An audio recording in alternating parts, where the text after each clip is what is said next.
Now, tonight's adventure into the unknown. Shut up and sit down.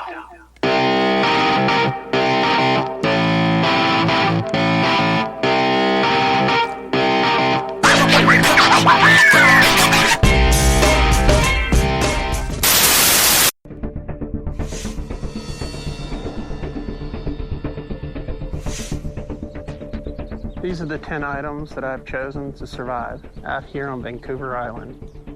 My first choice is my knife. Quality blade, made by a quality manufacturer. Next item is ferro rod. It's a 6-inch by 1/2-inch ferro rod, otherwise known as metal match or mishmash metal. Next thing that's very important to me is a good container to cook in. I like this one. I have a handle over the top so I can hang it over a fire for boiling purposes. Next, 200 yards of 40-pound tests and another 100 yards of 20-pound tests. Second half of that are fishing hooks. Next on my list, a lightweight, collapsible, very portable saw. The next item I chose was a felling axe. The next most important item on my list, my sleeping bag. This sleeping bag was made for these types of conditions. It is a fill-down sleeping bag. It's wonderful because it has the ability for me to stay in my bag, be able to bring my arms out without losing any of my body heat. Now, the next item that I've chosen is the gill net. This is going to be my primary food source. And I also have my emergency rations: beans, lentils, and legumes. I also chose pemmican because there are things that I want to do as soon as I get here to the island that it's going to require me to have a bit of energy. All right, folks, these are my 10 items. Wish me luck. I would describe myself as a person that is on a journey at this point, trying to rediscover and reinvent myself to become a better person. This is unforgiving. This is a place that will extract a toll if you don't know what you're doing. And it's beautiful, but with beauty also comes the danger. My hope in coming here is to find a sense of peace and serenity that I have not known in a long time. Welcome to Sarge Approved. I'm Sarge, and I'm here with Frenzy. Hi. Hi. How's it going? Hey. We have an awesome guest this evening. Somebody we've been looking forward to having on for a while now. Yes, you're excited. From one of our favorite shows, Alone on the History Channel from Season 2, Tracy Wilson. How's it going, Tracy? Hi, Tracy. Hey, how are you all, Sarge, Frenzy? We're really good. How are you? Fantastic. Good. I'm out in Hillsboro, Ohio, here at the PathFinders Gathering. It's Dave Canterbury's group, and it's a big family event organization, learning skills, getting to know people, lots of great equipment. It's a really family-run organization that really is about teaching great skills to people, and I'm having a great time out here right now. Awesome. I've looked at some pictures on your Facebook page, and it looks like a really fun time.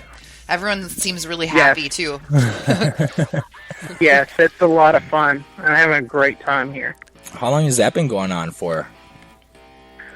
Since Friday this past week, and it's almost a week-long event. It takes place annually, so it's really it's a lot of good family-oriented fun for the young ones all the way up through the adults.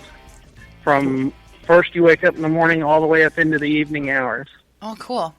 What are some of the things that people get to do and learn? Yes, well, here at the PathFinders Gathering, it's everything from how to fashion a bow drill, which is friction fire, through the use of using sticks to make fire, to learning how to make cordage, like rope, out of different materials, different medicinal or building use, plants, trees, anything that would have to do with ancestral skills or survival skills.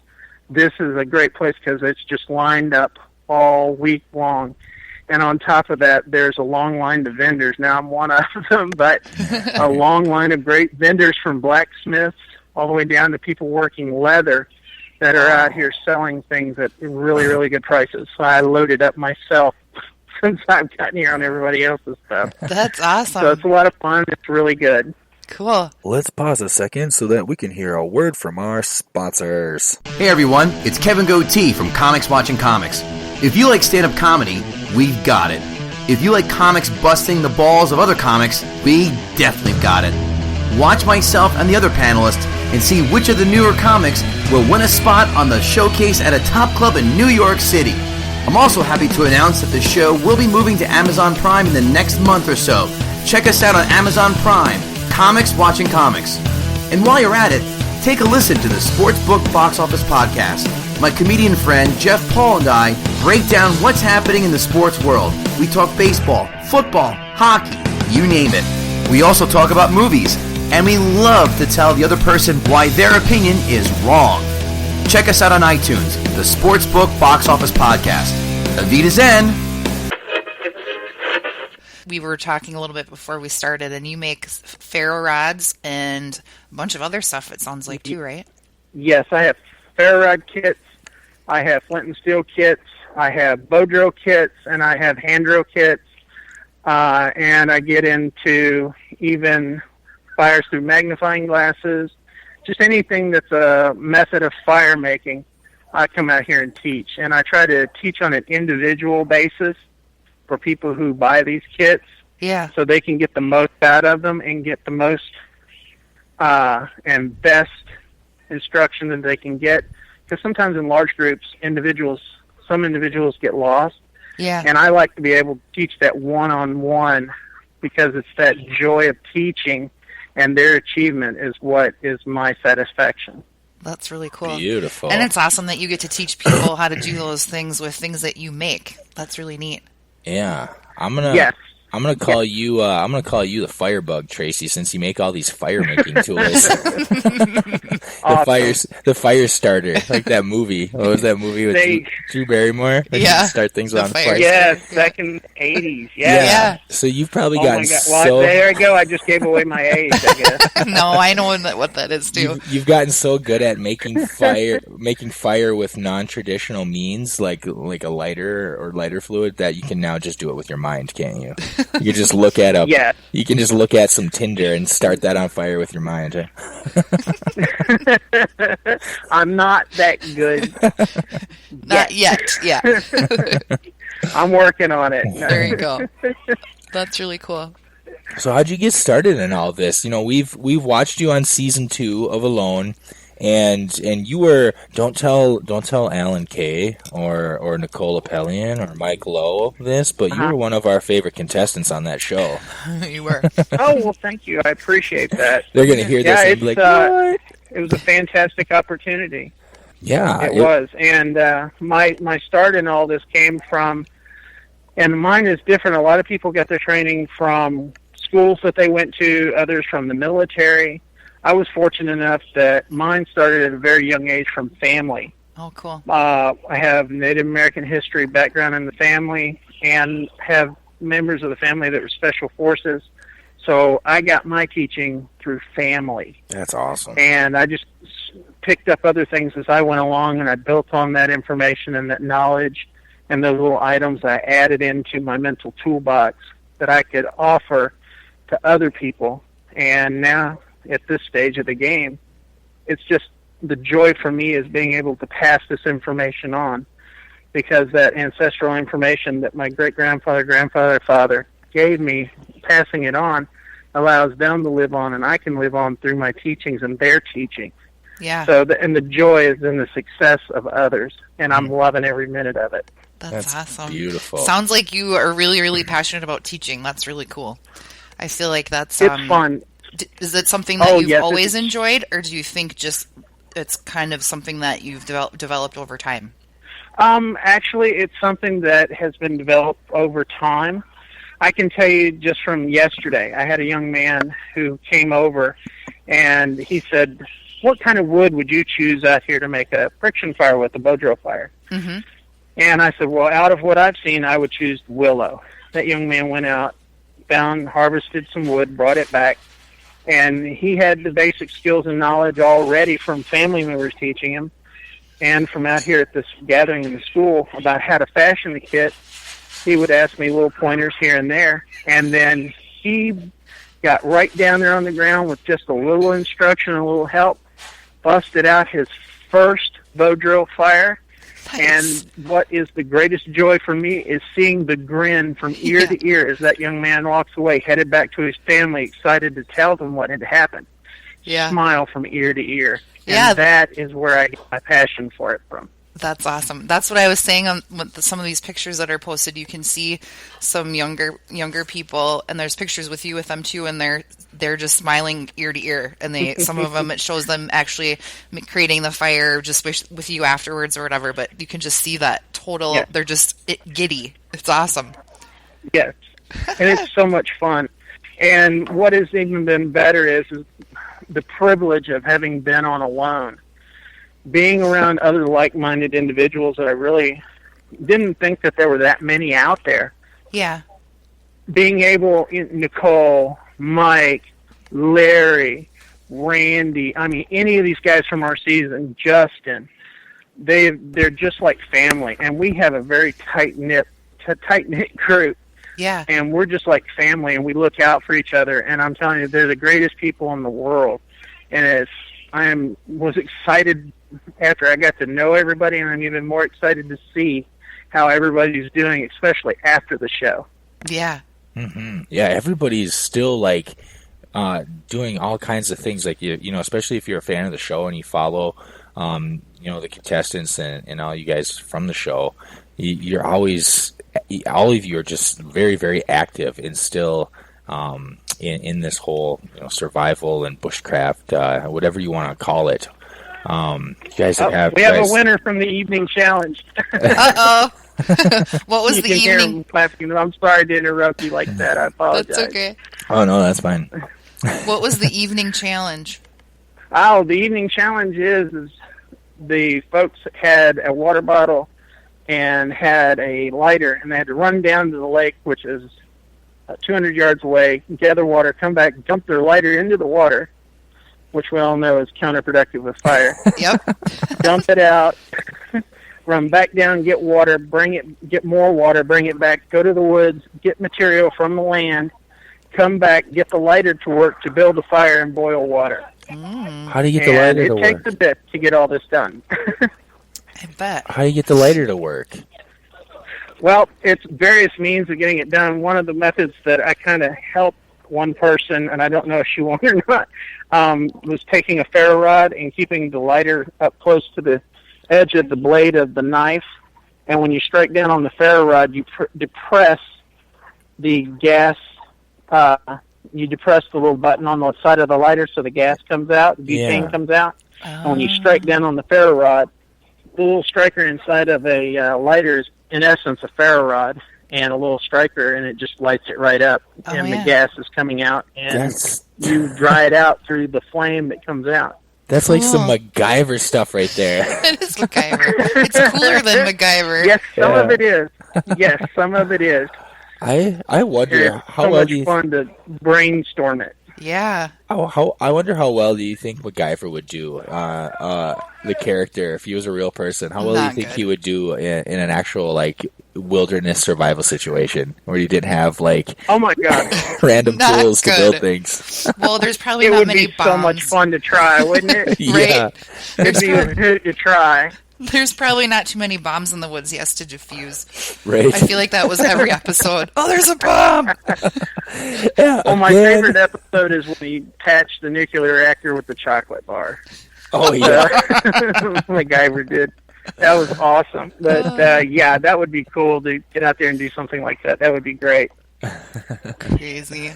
So, what made you decide to try out for Alone? And I'm curious how that process went for you. Oh wow! At the time, I was in a different place in my life, and I had actually, from my military background, Desert Storm, Desert Shield vet, Gitmo in Cuba during the mass exodus, 94, 95. Then my years in law enforcement and contractor to Department of Energy for security at facilities. Then back into law enforcement, and I reached a low in my life because I was very hurt by how I continually saw people treating each other and the things that they did to each other. Yeah. And I walked away from the world for a while. Mm-hmm. And in that time that I walked away from the world, I went up to the mountains and started walking the Appalachian Trail with my best friend and dog, Molly. And we started in January and just headed north from there. And I had been starting fires up in the Smoky Mountains in the pouring rain up there, and there was a gentleman there that he got me to put in for the show. And then from there it was a phone call and then another interview and then flying me to New York. So. Wow. So you were, before you were even on the show, you were already a badass. You're already I'm no bad. This is what I tell everybody. I'm just another squirrel in the woods. But yeah, that's just like Alan Kay saying, I'm an avid camper. Yeah. He said that on our show. We're like, okay. Alan Kay, the semi-hairy North American Sasquatch. Right? Yeah. I love that. That's awesome. So did you do the whole Appalachian Trail, or did you just do a section of it? Well, what I did is I had to come off of the trail to be able to do the show. Oh, gotcha. And okay. then since the show, and you can hear them, they're congratulating in the background back here. Yay, good job! Yeah. And since the show, it was a lot of... Oh, excuse me. Let me digress for a second. I came off the trail for the show, and I had made it up into Virginia, and did the show. I had gotten hurt while I was on the show. Got that taken care of after I got back, but I've been back on and off the trail because of events. I also teach a lot of long-distance backpacking. So I've been helping people out and training them, teaching them, showing them gear, equipment, shaking down their equipment for them, and helping them decide what they want to use, what they want to take, and how to make the best of their hiking time and how to make it easier for them and more enjoyable. That's cool. That's right. You ended up having to leave the show because you got injured, correct? Well, what happened with this is that I got injured on day 3 or 4, and then on night 7 going into 8, I ended up having a bear come into my encampment and woke me up in the middle of the night, and it was a right around 12 to 15 minute standoff between myself and the mother bear. Oh my gosh! And her cub had treed itself between the between the two of us, and it was me trying to say, "No, don't come over here," and the mother saying, "Don't hurt my kid," and "Kid, come on, let's get out of here." And the little cub wouldn't come out of the tree, and then finally the cub decided, okay, it's time to come out of the tree, and he jumped down and took off. And then you wrestled the mama grizzly, and that's how you got injured. No, let me tell you, no. 30-minute wrestling match ensued. Actually, I was very fortunate in how it turned out, and by it turning out the way that it did, we both walked away, or the 3 of us walked away frazzled, but nobody got hurt. Yeah. And that was what was important. So I remember watching that. And when I say us, I mean the bear and the bears and me. Yeah. I remember watching that scene in the tent, and I was like, "Oh my gosh!" It's so crazy. Like almost every one of you guys on that show, no matter what season you pick a season, and you've had some kind of encounter with bears up there. Like yes. Everywhere. And the thing is that there was a phrase that I use. It's not a matter if, it's a when you run into a predator out there. There are, from the moment you get there, you see the signs.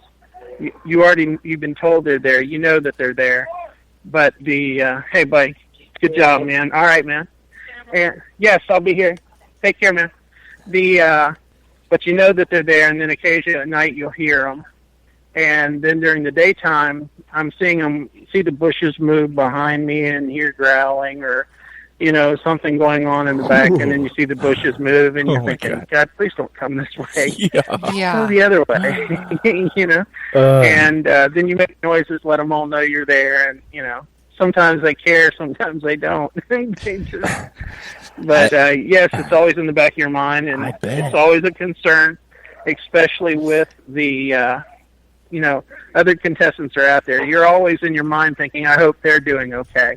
Yeah, exactly. And that nobody has anything bad happen to them. So yeah, it's funny. Like it seems like everybody watching the show, every single contestant on there, when they have an encounter with a bear and they're trying to make noise and stuff, they're always like, "Hey bear, hey bear." Yeah, you used a flare, didn't you, and an air horn?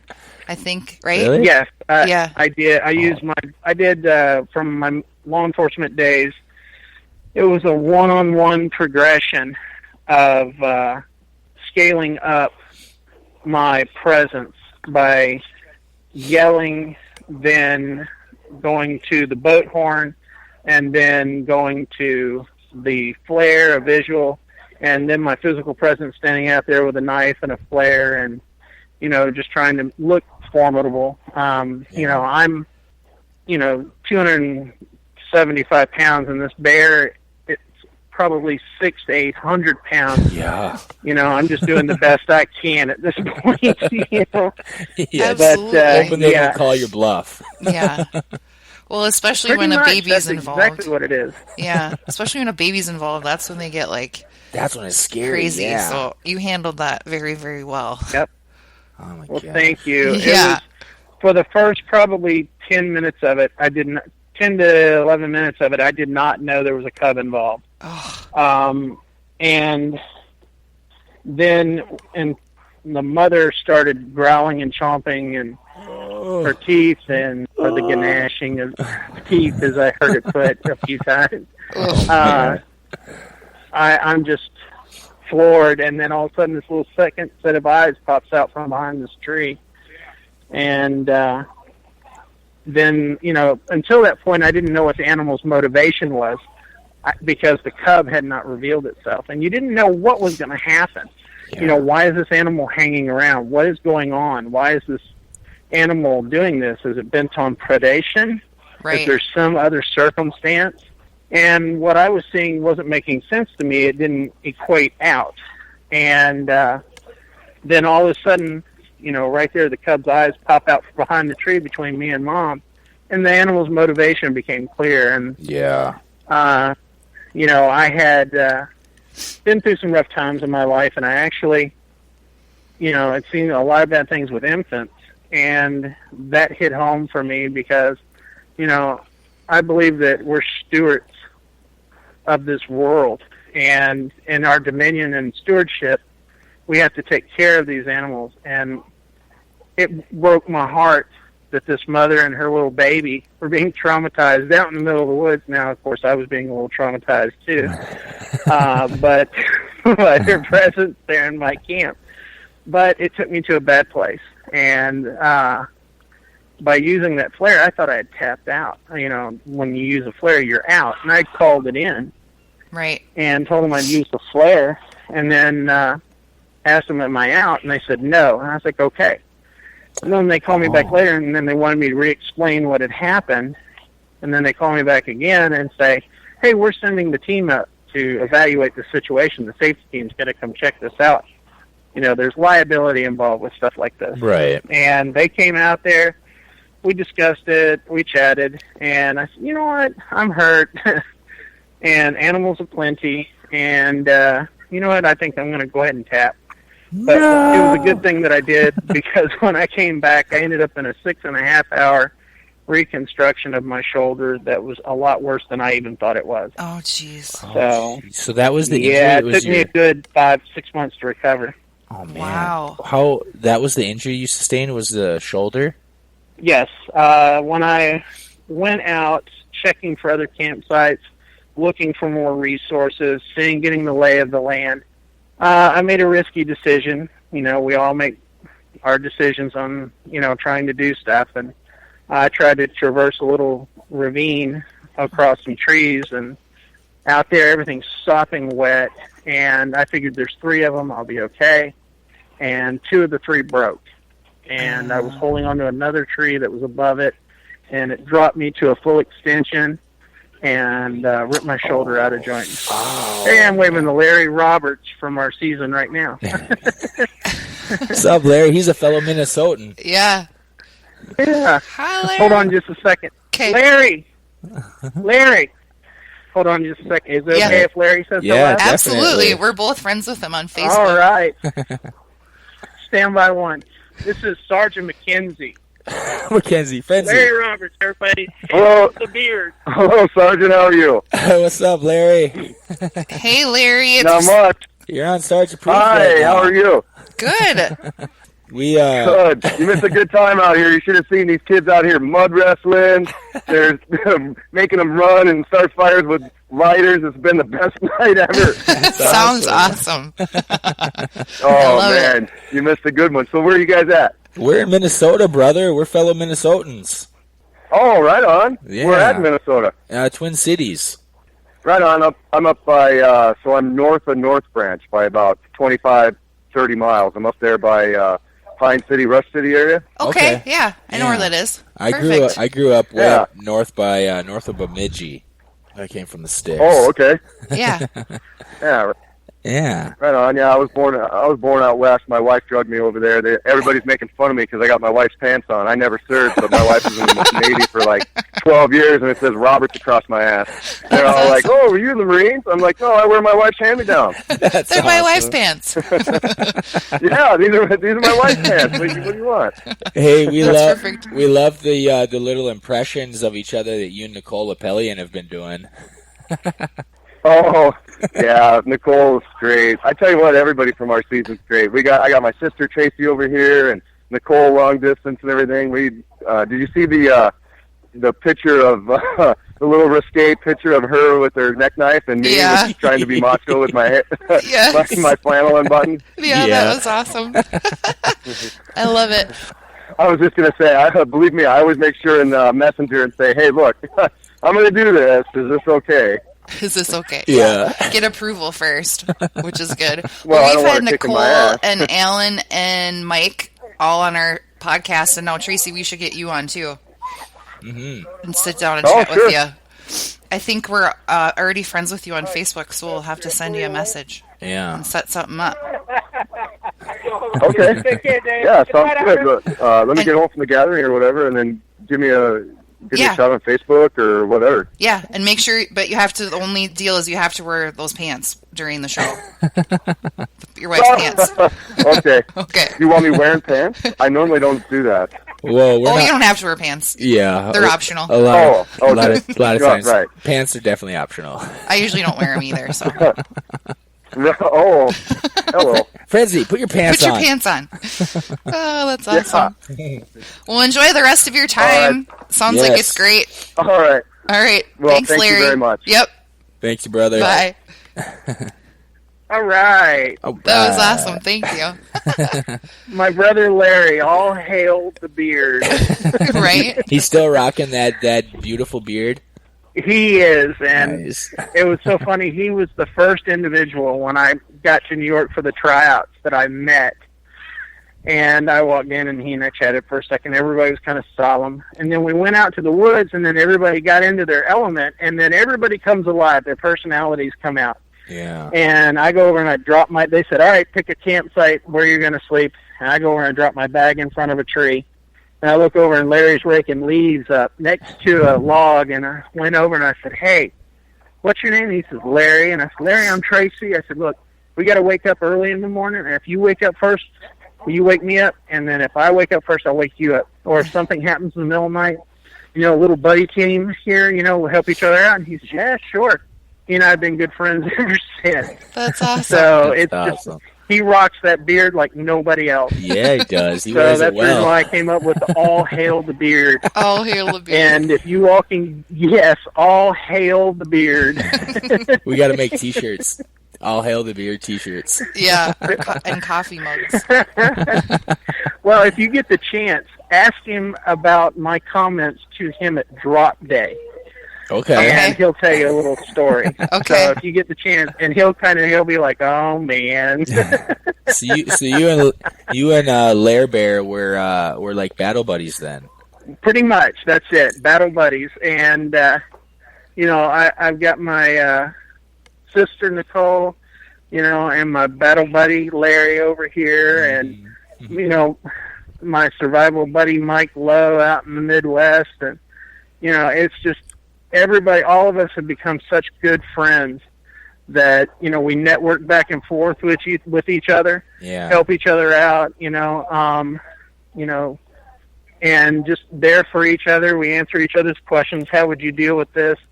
What's going on in your world over there? And we, it's like our own little alone family now. Yeah, that's. And what's even better than that is it's growing every year now because of the popularity. Right. Season 3 just ended. Now we're into season 4, and they're doing doubles, and it is just incredible to see how the dynamic of this is rolling forward and how it changes, and how people are starting to really get into this. So it's really a lot of fun, and the family is just growing. I know that's got to be one of the best parts of this whole experience. Is put aside that you've been on national TV and millions of people have seen you and know you now and stuff. One of the best things has got to be that this little family that's developed and is growing as the years go by. That's gonna be one of the best parts. Yes, it is. And I'm going to tell you, that part, when you said that about people nationwide seeing you, I figured this is, going to be like, I don't know if you remember back in the day, but they had that, what were the two guys who did their cable television show, Wayne's World? Yeah. Oh, yeah. I figured, there's probably 100 people that'll see this show, right? Yeah, right. Yeah, nah. I mean, I've been able to go to Dominican Republic and go down there because of this. I've been recognized in Oklahoma, New York, Maine, down into Texas, anywhere I've gone, down into Florida, Missouri. Everywhere I go, everybody says, "Hey, aren't you that bear lady from season something of Alone?" And I'm like, "Yeah, that's me." That bear lady. And it's like, "Can we get a picture?" I'm like, "Really?" That's something I've never gotten used to.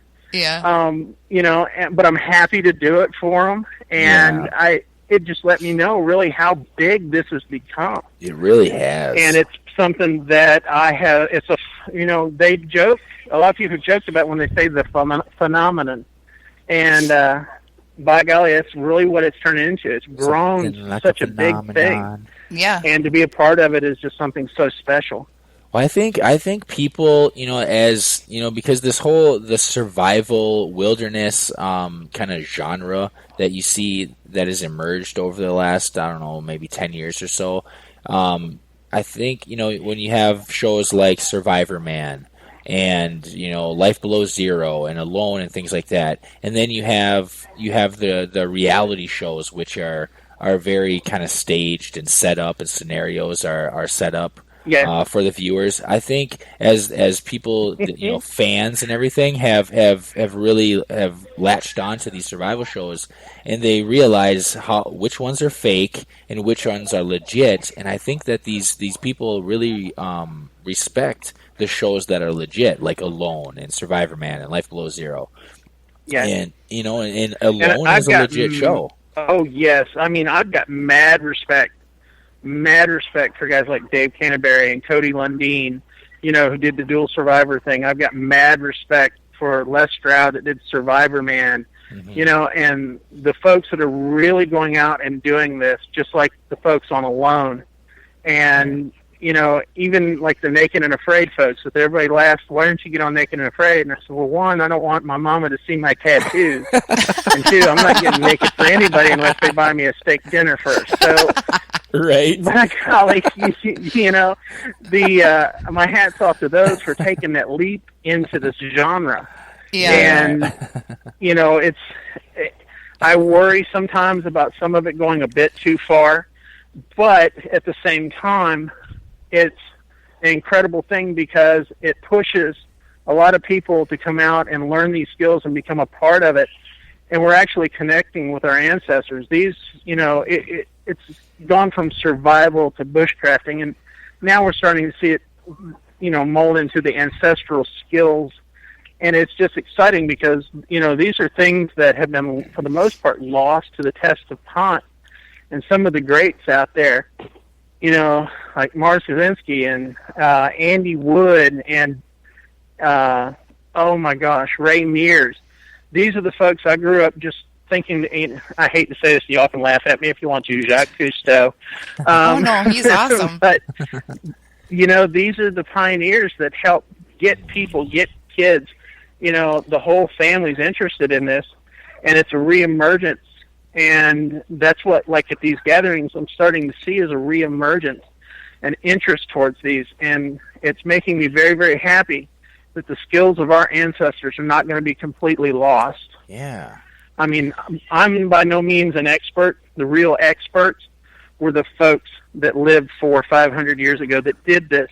These weren't skills, this was everyday life for them. Exactly. Right. Yeah.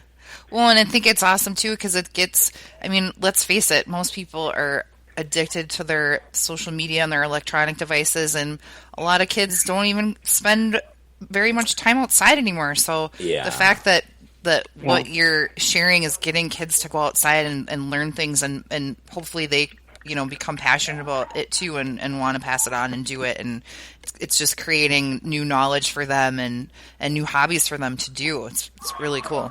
Yeah, it's this technology thing is not going to last forever. No. When the zombies show up or the nuke drops and the lights go out, this kind of knowledge that you're teaching people and that people are starting to gravitate towards is really going to be something that's going to matter. And even if that never happens in our lifetime, which it probably won't in our lifetime, but if somebody's out camping or somebody's out on a hiking trip or whatever, and something bad happens, unexpected, and they need to be able to implement these skills and this knowledge. If it saves one person, I mean, that's got to make it all worth it, right?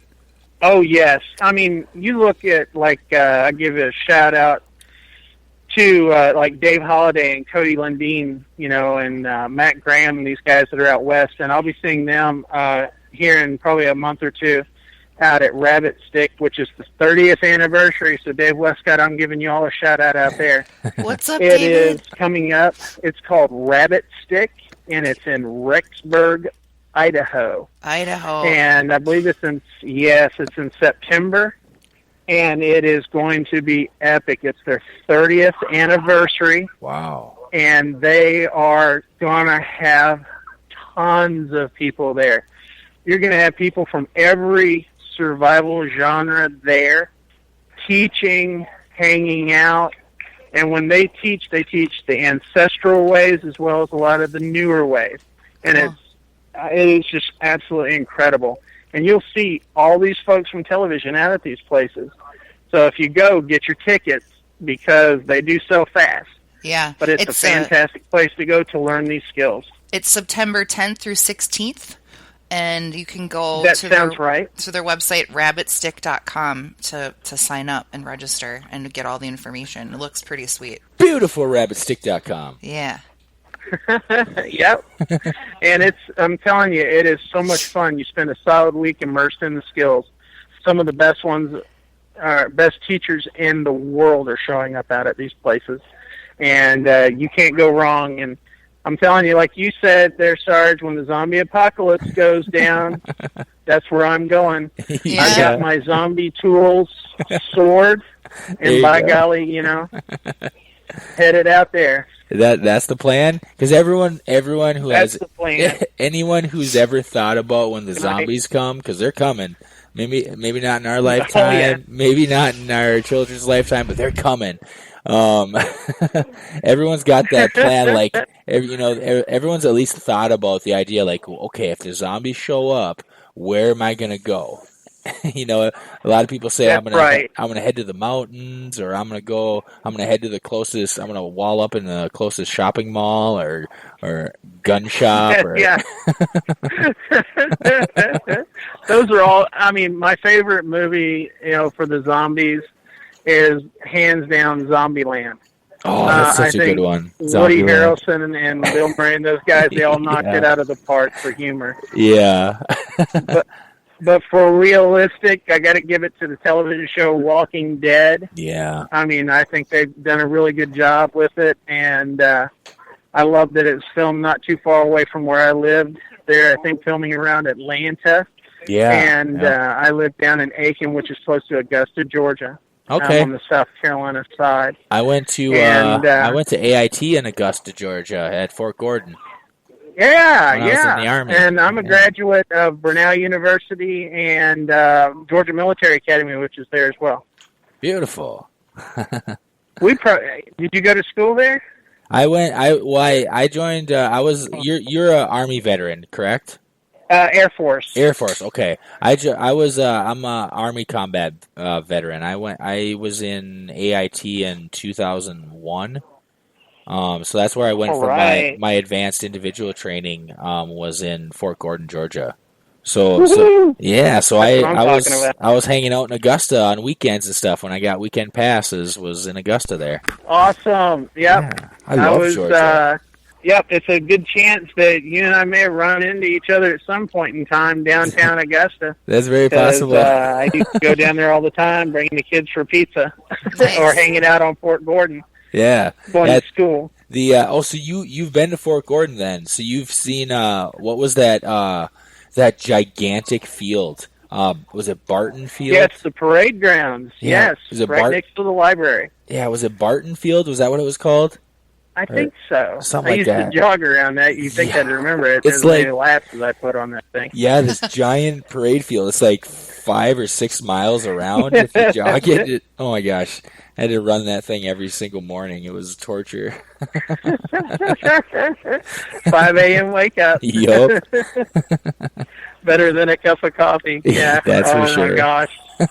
Sounds like we've chewed some of the same dirt, that's for sure. Mm-hmm. Nice. And I bet you got some good stories too there. Oh yeah. I never I was a little too young to do Desert Storm, but I was overseas for OIF. I was in Iraq and Kuwait during 2004 to 2006. Well, thank you for your service there, Sarge. Thank you for your service. Now, Frenzy, did you serve? I did not. Nope.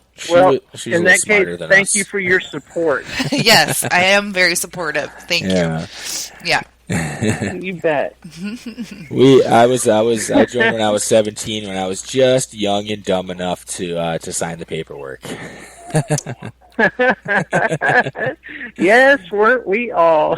But I don't regret a minute of it. That's for sure. No, I took I went a different route and moved to California and did that whole thing when I was 21 and discovered myself, and then moved back to Minnesota.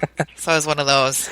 Awesome. Uh-huh. Hey, it's always great to be able to take that time to go inside your own mind and really get to know who you are as a person. So I applaud you for doing that. That takes a strong person to do that too. Thank you very much. I bet you really get to know yourself and kind of get a true idea of what you're made of when you're all alone out in the wilderness. Oh my gosh, yes. I mean, when you're going on day 10, 15, 20, where, I was out, when I was on the trail, I started in January in the dead of winter. And when you're sitting on the top of, I'll give a mountain, like Standing Indian Mountain, and you're up just above the clouds and the snow's pouring down, and you can see all this happening, and it's 10 degrees outside, and there's not a soul in sight. It already snowed, and there's no other footprints but yours and your dog. It is the greatest feeling in the world, and you just sit there, and you hear that silence in your own mind, and it allows you to sit and meditate on your life and you as an individual, and how all the people in the world around you, or in your world around you, have input on your life, and how it brings such great retrospect in time in your own mind to really reflect. So it's fantastic. And to see that and know that you're the only person here, and that peacefulness is just wonderful. Yeah. Right. Yeah. Plus, having a dog with you would be Oh yeah, badass. I'm a huge animal lover, so I would definitely have to have a dog with me. It's got to be a dog. Yeah, and then I can like snuggle with it and sleep with it. But not one of those little lap dogs either. It's got to be like a big dog, decent sized dog. Yeah. Molly's about 40 pounds, 45 pounds. Okay. And every night when we get to where we're going, I feed her, check her. She has a sleeping bag of her own, and I lift it up. She curls up right inside of it, and she goes to sleep. And then it's right down at the foot of my sleeping pad, and then I lay down, throw the sleeping bag over the both of us, and we go to sleep. And she's my little heater in the middle of the night. Yeah. You guys are keep her warm. adorable. She keeps me warm. Yeah. Is she a shepherd? As a matter of fact, she is. Okay. And, I may have done, 700 miles plus on the trail. Now it's probably over 2,000 at this point. But this dog has done it at least 4 times that much. Wow. Because she runs up ahead, then turns around and comes back, and then she runs forward again, and then she comes back. And so she's doing 3 times the mileage. Gosh, that's awesome. She's like, "Are you coming?" And she's a motivator, too. Yeah, she's a motivator. If I'm not going fast enough, she whines. She, come on, I want to go. You're too slow. Pick up the pace, Mom. Yeah.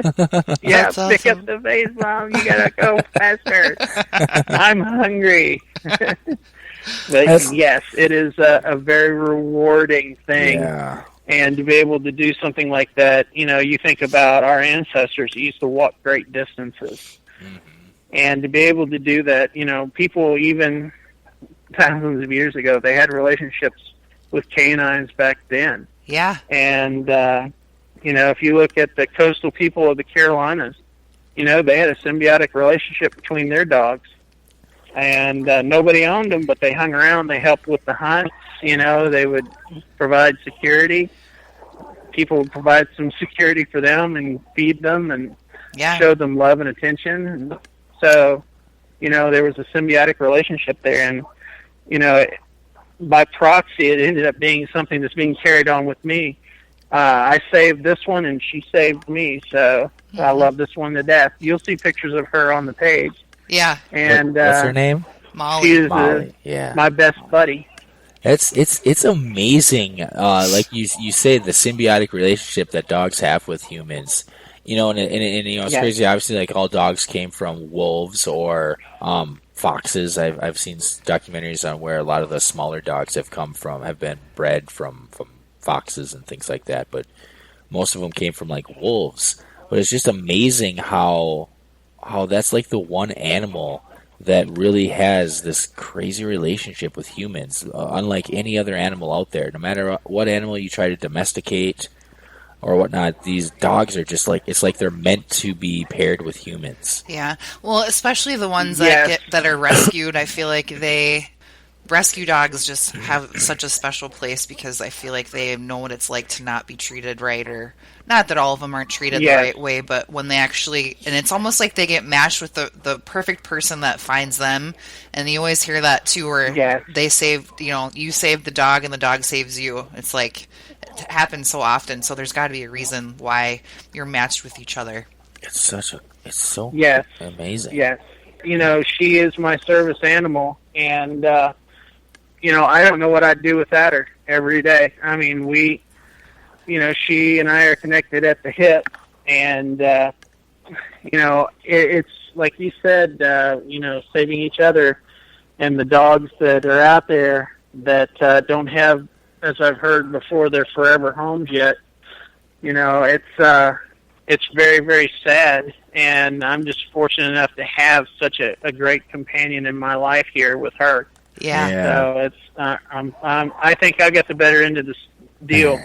Everybody asks me if that's my dog, and I said no, I'm her human. Right. Right. Yeah, Frenzy's got some pictures pulled up She's of Molly cute. right now. That's a beautiful dog. Their pink collar. Oh yeah. And that's got to be. Oh great, yeah, she is coolest dog on the planet. You talk about being on the Appalachian Trail, just you and Molly, and how you get to shed all that extra unnecessary input of normal society, all the technology and all the just extra crap that we don't need and that we're not designed to take in. And to be able to do it alone would be difficult, but to be able to do it with a dog over another human being, it feels like just the most ideal way to do it.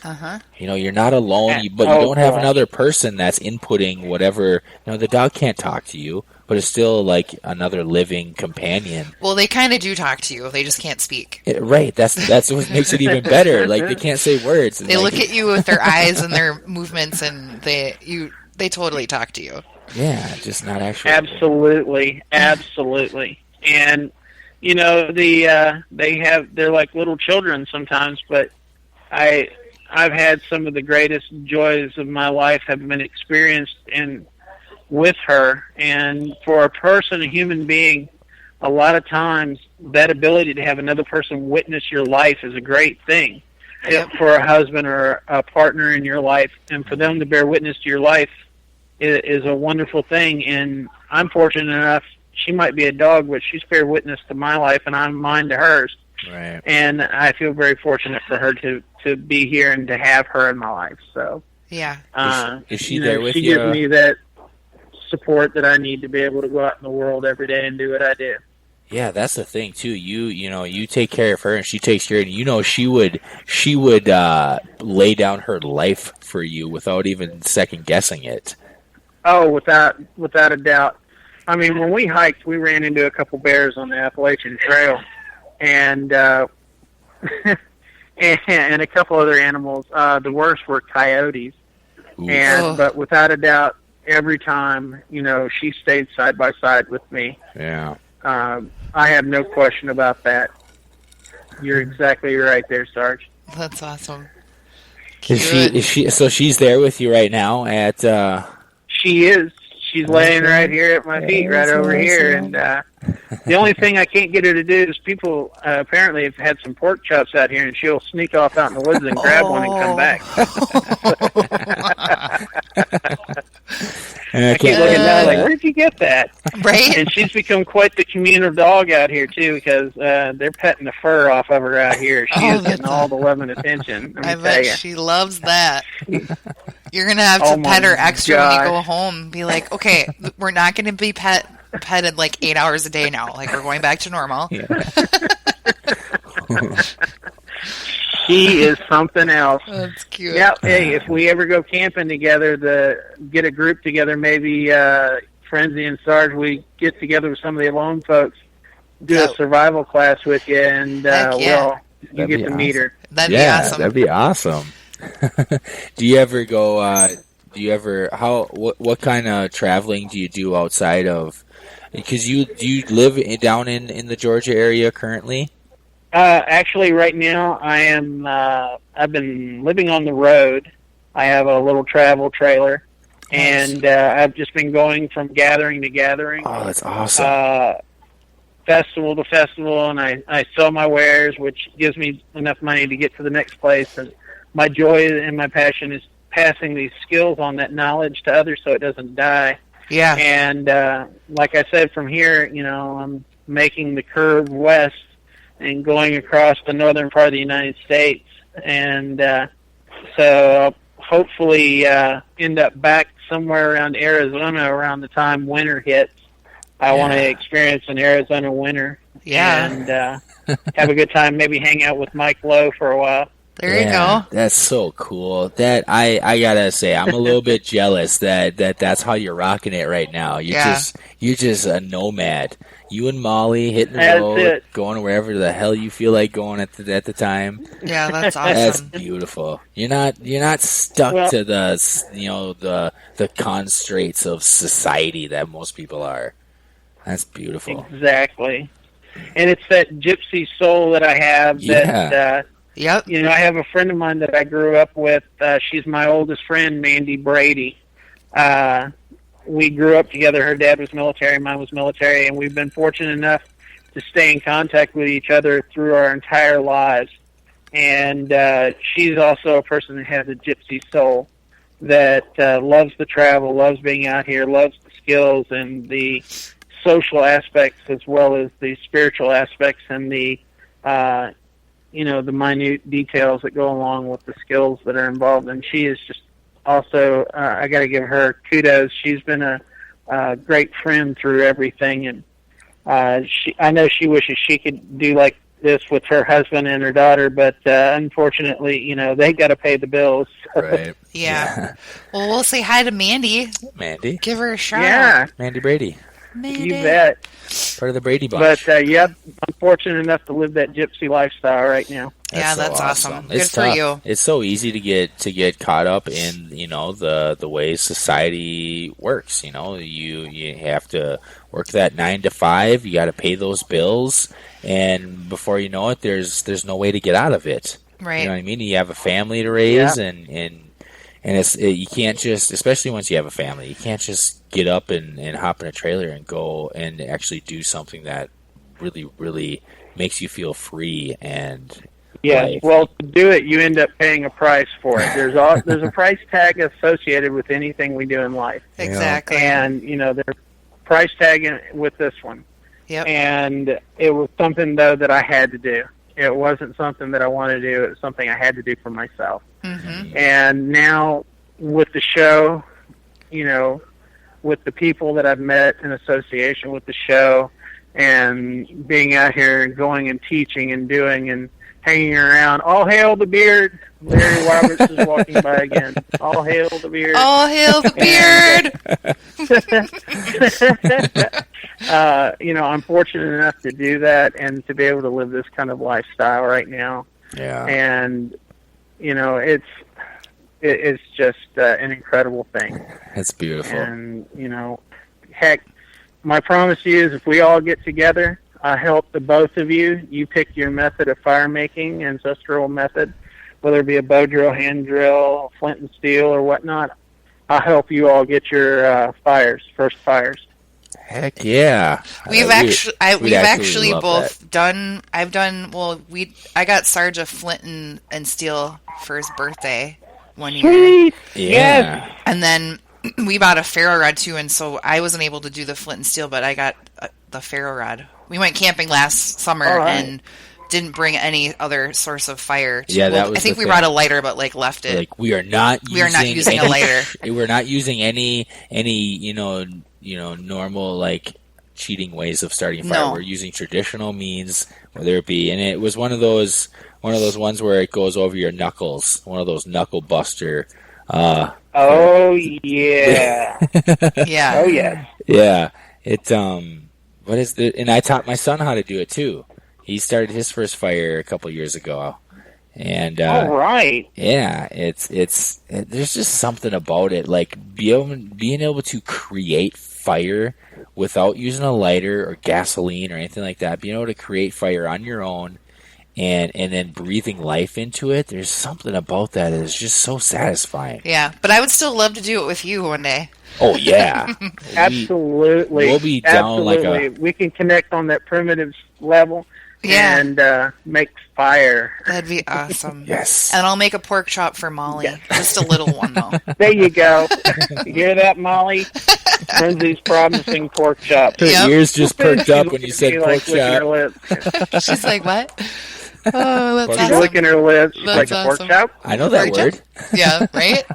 Well, we're in Minnesota, so if you make your way north this summer or whenever you do that, look us up. Yes. Because we're on the way to Idaho. We would love to connect with you. All right.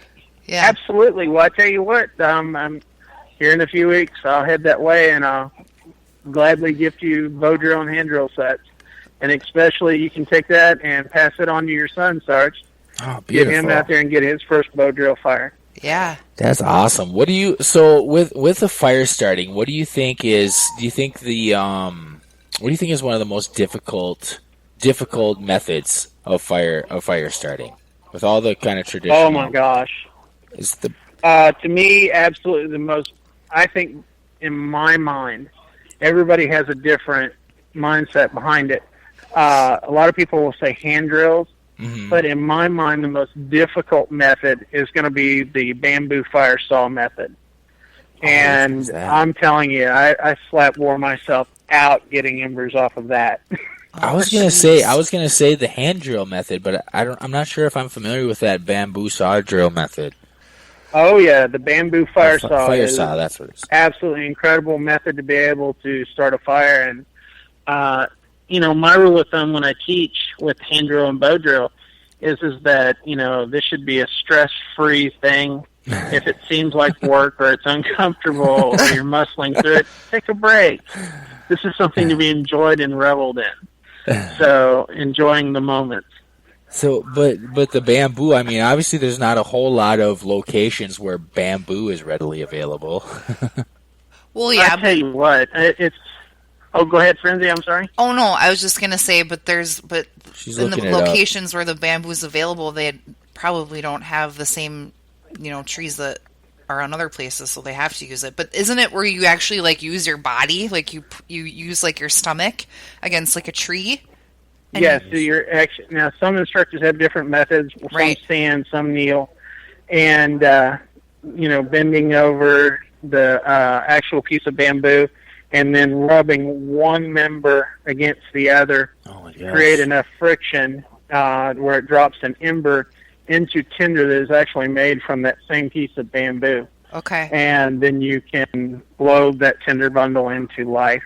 Okay. It is absolutely the most difficult method for me. I think it's more technique than anything else. I just need to find somebody who's extremely knowledgeable on it to show me what I'm doing wrong. I've never even heard of that method. Yeah, me neither. Frenzy's got a little schematic here pulled up on what it looks like. I've never seen anybody implement this on any of the shows that I've seen or anything. It looks difficult. It's incredible. It's something. Wow. Now, is that something that you can use that same method with other woods? It doesn't have to be bamboo, I assume, right? Did we lose you? I think we lost her. We lost you there. You found me. We were singing. We were like, Tracy, come back. You can blame it all on me. I love that song. Who is it that sings that? I don't know. Who sings that, Frenzy? You're the music. Yeah. Baby, come back. Oh my gosh, now it's going to be stuck in my mind. I'm going to be over here on the phone looking it up before too long. You can blame Baby, it on come technology. I was wrong. And I just not can't Bryan live Adams, without you. Because the it's it's dang it. Who is it? What's that say? That's exactly. I'm looking it That's up. what I'm thinking. That's not right. Dang it. Dang it. No, that's not. It's not Lisa Stansfield. It's a guy. It is? Yeah. No, it's not. Is it? Baby, come back. Baby, come back. It's hard to tell. You can blame It's a it 70s all song, on me. I think. Yeah. I was wrong. And I just can't live without you. We're gonna Sing it. Get it, Frenzy, get it. I don't think we have the copyright To play it? It's Midnight Special. Midnight Special. Okay. Great. That's The going to be in Midnight my Special. That's going to be in my head all night long. Tracy, Baby, come back. Tracy, come back. Awesome. Oh my gosh. Well, we're at about an hour, and honestly, we could probably go all night talking to you. Right. This is so much fun. But we got to let you go at some point because I know we're taking time away from what you're doing out there with the Pathfinders. Oh, no problems. They're great folks, and some of them. I wish I could get every single one of them to on here to talk to you all. Oh my gosh, that would be so fun. We should. They're such great people. Yeah. I mean, they're just so much fun. As a matter of fact, hold on a second. I can see if I can get them all to yell here real quick. Oh, beautiful. That'd be awesome. There's still a huge group out here. Hold on just a second. Okay. Hey, folks. Hey, everybody. I'm on a podcast here, Frenzy and Sarge. Everybody give them a big shout out. There we go. That's Pathfinder awesome. group down here in Hillsboro, Ohio. Beautiful. Yay. Hello, everybody. They say everybody. That's awesome. They're gonna get thousands of people are gonna hear their shout out. Just bah! Well, by golly, I know that they're going to enjoy it, and because I'm telling you, this is like the greatest group of folks here. It's so family-oriented that anybody that doesn't come's missing out. This is such a good thing. Yeah. And when I say they're really family-oriented, I mean it is really just as much for the kids as it is the adults. Right. Very cool. And that's something that they put on yearly, right? It's once a year? Yes. Annual event up here in Ohio. Cool.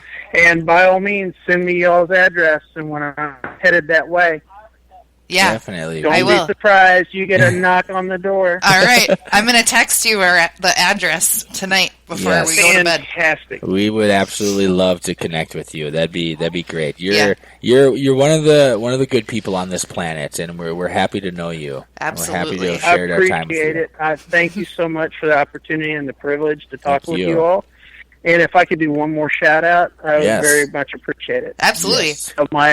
To my Alone family, Season 1 through Season 4, and the Season 5 folks that are probably getting ready to go out here before too long, I want you to tell you all I appreciate every one of you, every lesson, every moment, every time you spent together, and because time is the most valuable thing that we have with each other, I appreciate all the time you all have spent with me. So big hug to my Alone family and all of the fans who help support us. Beautiful. Yay. Yeah, it's a wonderful thing that you've all created. It really is. You should all be very proud of it. It's really cool. I appreciate it. And y'all are great for helping support us support it. Absolutely. We love it. Support the support. You all, thank you so much for this opportunity. Thank you, Tracy. Honestly, it's been an honor to have you on. Yes, really great time talking with you. The honor is definitely all ours. Yeah, absolutely. Definitely. Fantastic. Well, if there's anything I can do for you all, by all means, let me know. You do the same. Absolutely. All right. All right. Thank you, Tracy. Have a great night. You bet. Say goodnight to Molly, too. Yeah, give Molly a big old hug for us. Yep. Say goodnight. Molly said goodnight. Good night. And her ears are sticking up. She's looking at. And give what? Pork chop. Pork chops. Yep. Frenzy told me she's going to give you one. Frenzy said pork chop. Yep. And give Larry's delicious beard a little tug for us. His glorious beard. There we go. That's right. That big fabulous beard. Yep. Right. All hail the beard. All hail the beard. All right, folks. You have a good night. Thanks, you too. Sounds good. Bye. Bye. Bye-bye. Boom. Oh my God, I love her. I love her.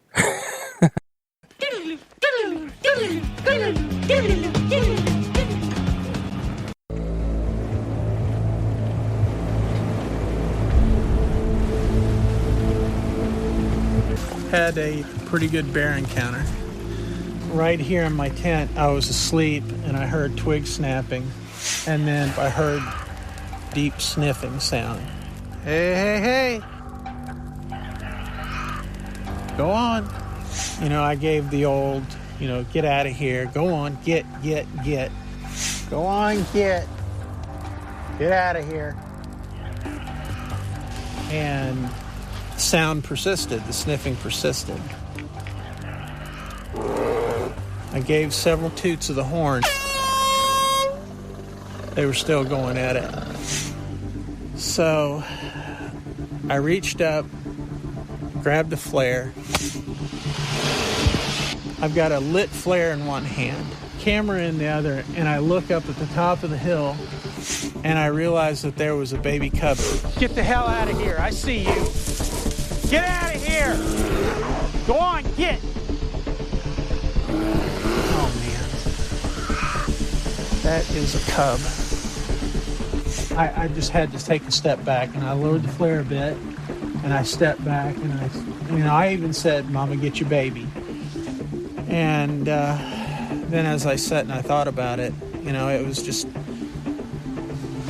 I need to go.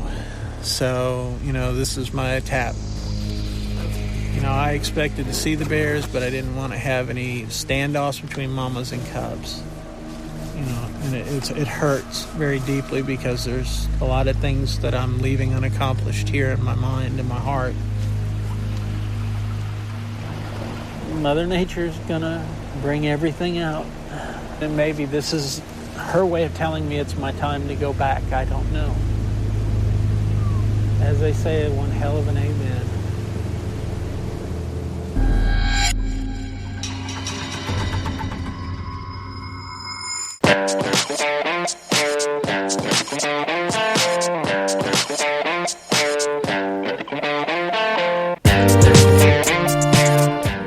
Yeah, this is the one.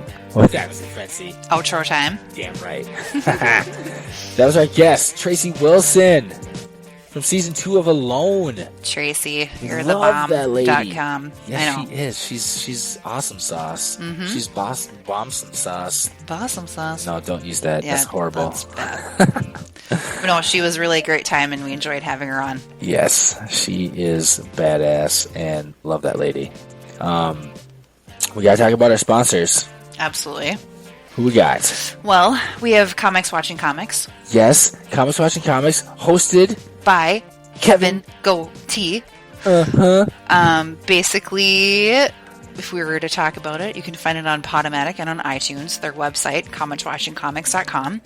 And it is a show where more kind of tenured, I guess you could say, comics kind of critique and rate and discuss other comics. And bust balls. And bust balls, you can't too. forget how much balls get busted. There's multiple balls getting busted. With more intermediate comics that Yeah. come up. Yeah. It's like, how do they describe it? It's like Last Comic Standing mixed with Mystery Science Theater 3000. Absolutely. Yeah. So, it's a funny show. It's Mm-hmm. hilarious. Go check it out. It's funny. You're not going to be disappointed.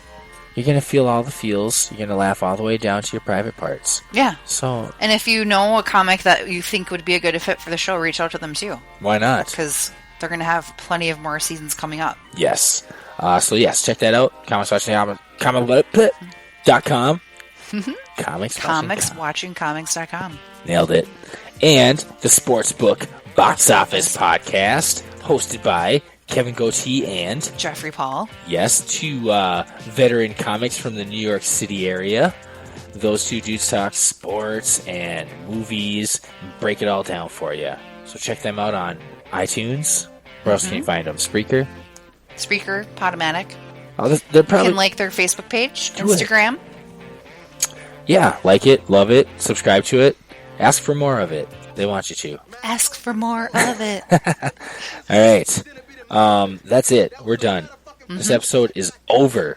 Shout out to all our survivalist friends. Mike Lowe, Nicole Appelian, Alan Kay, and Larry Roberts, who's Larry going to be on the Roberts. show soon, Gotta and give him Tracy some love. Wilson, obviously. Yes, Native Kirk.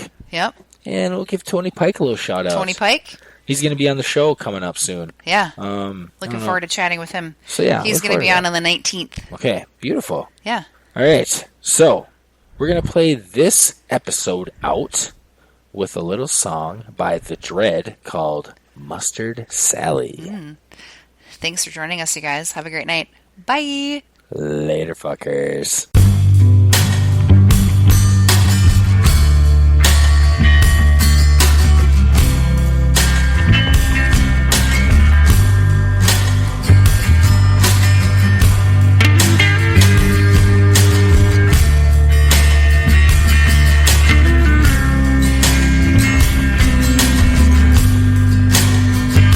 He said, Sally, are you coming home to the place you belong? And if you don't make it home tonight, will you call to let me know that you're alright? 'Cause you don't know what I know about the road. So when you're old, they will come and they will go. Tonight,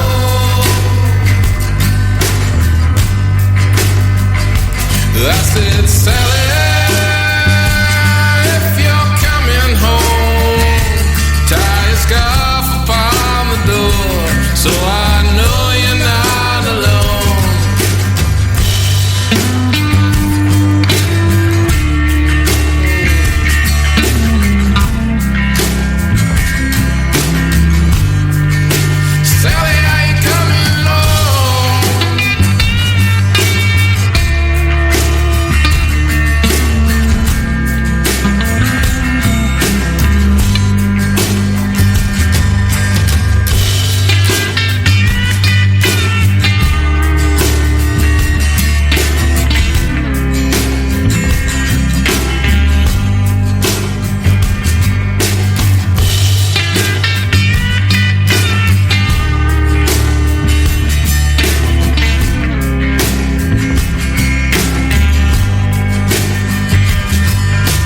prepared for any weather. Attitude is like whatever, simply based on all the clues. Who's unraveling your sweater? In fact, you be careful and so clever, remember that. So you better know the road, and anytime I be your map, just figure that I'm the one to call. Pick up, don't wanna fall, keep living off of luck. What now? Cause you done tried it all. Trust there's the lovers and equally the haters. Out of all of the whiskey bars you walked in to meet your maker.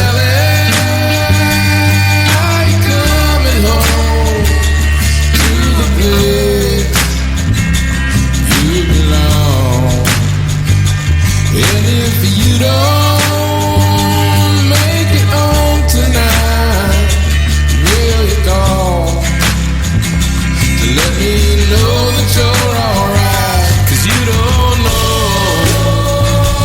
what I know about the road. So when you're old, they will come and they will go now.